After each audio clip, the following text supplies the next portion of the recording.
सांगलीत कृष्णा नदी ही इशारा पातळीच्या आसपास आहे. अशातच पुलावरून नदीत उडी मारून पोहणाऱ्यांची संख्या देखील लक्षणीय आहे. कोणताही अनुसूचित प्रकार घडू नये यासाठी पोलिसांनी जमावबंदी लागू केली असतानाही काही हौशी तरुणांनी सांगलीच्या नवीन पुलावरून कृष्णा नदीत उडी मारून पोहण्याची स्टंटबाजी केली. सदरची स्टंटबाजी या तरुणांना चांगलीच अंगलट आली. पाण्याचा प्रवाह मोठा असल्याने सदरचे तरुण हे वाहू लागले.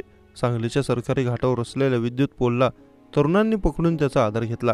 थंड पाणी, मोठा प्रवाह यामुळे या तरुणांना काय करावे काहीच कळत नव्हते. सदरचा प्रकार कृष्णा काठावर असलेल्या नागरिकांच्या निदर्शनास येतात त्यांनी आरडाओरड सुरू केली. यावेळी पोहणाऱ्या काही तरुणांनी क्षणाचा विलंब न करता कृष्णा नदी उडी घेऊन या तरुणांचा जीव वाचवला.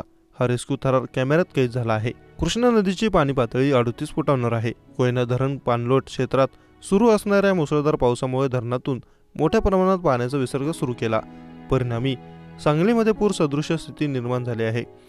कृष्णा नदीच्या पाणी पातळीत झपाट्याने वाढ होत असल्याने पाणी पातळी सध्या 38 फुटांवर गेली असल्याने इशारा पातळी सायंकाळपर्यंत गाठणार आहे. याच पार्श्वभूमीवर प्रशासनाने नदीकाठच्या गावांना सतर्क राहण्याचा इशारा देण्यात आला. त्याचबरोबर संभाव्य पुराची स्थिती ओळखता जिल्हा कारागृहातील सुमारे 80 कैद्यांचं कोल्हापूर येथे स्थलांतरित करण्यात आलं. आणखी काही कैद्यांचं स्थलांतरित करण्यात येणार आहे.